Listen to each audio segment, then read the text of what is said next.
Assalamualaikum warahmatullahi wabarakatuh. Pada kesempatan ini kita akan membahas tentang sejarah dan teori sosial. Hubungan sejarah dan ilmu sosial itu saling mendukung walaupun memiliki perbedaan dalam penekanan. Ilmu sejarah itu cenderung diakronis, sementara ilmu sosial humaniora yang lainnya cenderung sinkronis. Nah, tentu kalian masih ingat dong tentang konsep diakronis dan sinkronis. Nah, diakronis itu menekankan pada perkembangan, kesinambungan, pengulangan, dan perubahan. Sedangkan sinkronis itu lebih menekankan kepada ruang terjadinya peristiwa, situasi, dan kondisi suatu masyarakat dan sebab akibat dari sebuah korelasi atau pola hubungan. Nah, singkatnya, kalau ilmu sejarah itu biasanya bersifat diakronis karena biasanya membahas dalam runtutan waktu yang sangat panjang. Misalnya sejarah dari tahun 45 sampai 65. Nah, itu kan diakronis karena melampaui waktu. Kemudian sementara ilmu sosial cenderung sinkronis karena di waktu yang singkat tetapi lebih meluas ke ruang-ruang yang ada sehingga bisa membahas secara detail. Nah, ilmu sejarah, sosiologi, ekonomi, dan geografi itu sebenarnya merupakan bagian dari rumpun ilmu sosial humaniora. Nah, objek kajian dari ilmu sosial dan humaniora adalah manusia dan lingkungan di sekitarnya. Peter Berg dalam bukunya History and Social Theory menjelaskan bagaimana hubungan antara ilmu sejarah dan ilmu sosial lainnya. Awalnya, sebelum abad ke-19, ketika masa pencerahan atau The Age of Enlightenment, sejarawan dan ilmu sosial itu saling mendukung. Akan tetapi, pada awal abad ke-19, itu masing-masing disiplin umum, baik sejarah maupun ilmu sosial, malah memfokuskan dan mempertahankan disiplin ilmunya masing-masing. Jadi tidak mencoba saling melengkapi. Nah, dampaknya dalam penulisan sejarah itu arsip-arsip sejarah disampaikan tanpa menggunakan teori sosial sebagai pisau analisis. Jadi ya sejarah ya hanya sejarah, tok tidak dijelaskan kenapa kok masyarakat itu seperti itu. Nah, untuk menjelaskan fenomena kenapa masalah itu kan butuh teori lainnya. Bisa jadi karena bencana alam, berarti kan pakai geografi. Mungkin dari perubahan norma dan nilai, berarti kan pakai ilmu sosiologi. Nah, dampaknya adalah penulisan sejarah tidak dapat menggambarkan apa yang terjadi dalam sebuah peristiwa secara menyeluruh. Nah, kekacauan itu kemudian didobrak oleh para penganut aliran analis di Prancis. Nah, aliran analis ini memadukan antara ilmu sejarah dan ilmu sosial humaniora untuk mengkaji berbagai peristiwa-peristiwa sejarah. Ada beberapa contoh karya yang merupakan perpaduan antara ilmu sejarah dan ilmu sosial. Seperti Max Weber. Max Weber adalah seorang sosiolog. Nah, beliau menggunakan pendekatan sumber sejarah ketika melakukan penelitian tentang etika Protestan dan semangat kapitalisme. Jadi bukunya sebenarnya buku sosiologi, akan tetapi untuk menjelaskan bagaimana etika Protestan dan semangat kapitalisme itu dia melihat ke belakangnya dulu, apa yang terjadi.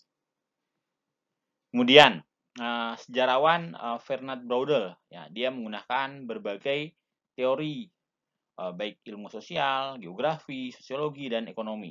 Nah, salah satu contoh karyanya adalah The Mediterranean and the Mediterranean World in the Age of Philip II yang diterbitkan tahun 1949. Nah, buku ini menggunakan teori-teori geografi untuk menjelaskan bagaimana keadaan dalam peristiwa tersebut.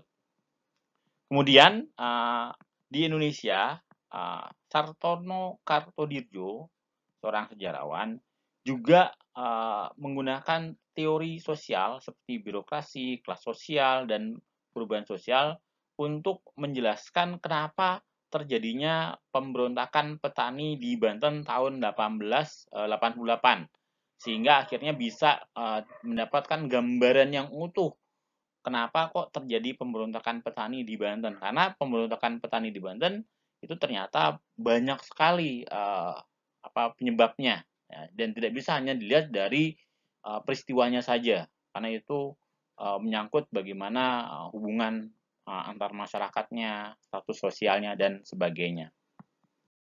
Contoh ilmu sosial humanior lain yang memadukan pendekatan sejarah dengan pendekatan keilmuan yang lain adalah ilmuwan sosial politik seperti Herbert Fred dan Len Castle yang berusaha mengkaji bagaimana pemikiran politik Indonesia dari tahun 45 sampai 1965. Mereka adalah seorang ilmuwan yang bergerak di bidang sosial politik. Nah, akan tetapi mereka menggunakan sumber-sumber sejarah untuk bisa menjelaskan berbagai pengaruh sistem politik dan partai politik di Indonesia pada masa itu. Jadi ini menggambarkan bahwa banyak contoh-contoh lainnya bahwa antara ilmu sosial dan sejarah itu sebenarnya bisa saling melengkapi. Ini contohnya adalah ilmu politik dan sejarah. Nah, kemudian ketika kalian akan melakukan sebuah penelitian sejarah, nah untuk menafsirkan makna sosial yang terjadi dari sebuah peristiwa, dan untuk menganalisis itu kalian sangat perlu sebuah kajian yang menggunakan berbagai teori dari berbagai disiplin ilmu, sehingga akhirnya bisa menjelaskan peristiwa itu secara utuh. Oke, untuk pertemuan kali ini ada sebuah aktivitas yang bisa kalian kerjakan, yaitu tentang bagaimana perempuan bicara dalam majalah Dunia Wanita tentang kesetaraan gender dalam rumah tangga di Indonesia. Nah, ini bercerita tentang bagaimana majalah Dunia Wanita ya yang membahas tentang kesetaraan gender. Nah, penelitian ini dilakukan oleh Ningrum pada tahun 2018. Nah, Ningrum ini mencoba menggunakan sumber sejarah dari tulisan, karikatur, dan opini yang ada di majalah Dunia Wanita. Sedangkan sumber lainnya itu dari analisis perspektif gender. Ya, berusaha mengungkapkan bagaimana sih perkembangan suara perempuan pada tahun 1950-an untuk mendapatkan kesetaraan gender. Nah, tujuannya apa? Ya sudah barang tentu untuk mendorong emansipasi. Nah, hal yang menarik disuarakan di majalah Dunia Wanita tahun 50-an adalah bagaimana pekerjaan rumah tangga bukan hanya dikerjakan dan dilakukan oleh perempuan, tapi juga menjadi tanggung jawab bersama dengan laki-laki. Nah, itu sering kali dibahas. Oke, setelah kalian baca tulisan ini, kemudian kalian jelaskan, ada nggak sih keterkaitan antara sejarah dan ilmu sosial? Nah, itu udah ada telatan tuh. Ada nggak hubungannya sejarah dan ilmu sosial? Kemudian, yang kedua, tugasnya adalah bagaimana sih kondisi kronik atau keadaan masyarakat Indonesia pada masa itu terhadap perempuan. Kira-kira bagaimana sih sikap masyarakatnya terhadap perempuan? Kira-kira itu yang ditanyakan. Oke, sekian dulu yang bisa saya sampaikan. Kurang lebihnya mohon maaf. Wassalamualaikum warahmatullahi wabarakatuh.